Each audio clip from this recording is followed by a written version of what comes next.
আসন্ন বাজেট একটি জটিল পরিস্থিতিতে প্রণয়ন করতে যাচ্ছে সরকার, যেখানে গত বাজেটে সমস্যা ছিল একটি, সেখানে এবার যুক্ত হবে তিনটি। এগুলো হলো অনিয়ন্ত্রিত উচ্চ মূল্যস্ফীতি, দেশি ও বিদেশি দুই ধরনের ঋণই সরকারের পরিশোধ ক্ষমতার বাইরে চলে যাচ্ছে এবং জিডিপির প্রবৃদ্ধির ধারা কমে যাওয়া।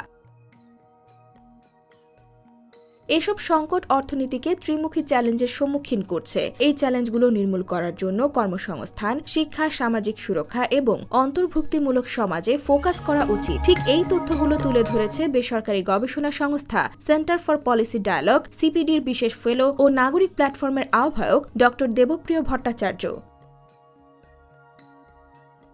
বৈশ্বিক মূল্যস্ফীতি কমলেও বাংলাদেশে এই বিষয়ে গৃহীত উদ্যোগ কাজ করছে না বলেও জানান ড দেবপ্রিয়। এই সমস্যা মোকাবেলা করে আগামী অর্থবছরে বাজেটে মূল্যস্ফীতি মোকাবেলা, শিক্ষা, স্বাস্থ্য ও সামাজিক নিরাপত্তায় বরাদ্দ জোরদার করার তাগিদ দেন তিনি। জিডিপিতে ঋণের বোঝা আরও বাড়ছে জানিয়ে তিনি বলেন, আমাদের যে সুনাম ছিল আমরা কখনো খেলাপি হই নাই, সে সুনাম আর থাকছে না। ইতিমধ্যে আমরা $5 বিলিয়ন দেনা এখনো দিতে পারছি না। জিডিপিতে সরকারি ঋণ 37%, ব্যক্তি খাতের ঋণ 5%, সব মিলিয়ে 42% ঋণের বোঝা আছে সরকারের।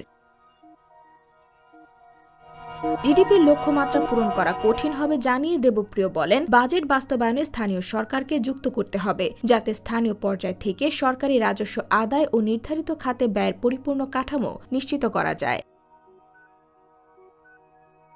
IBTV USA, new York.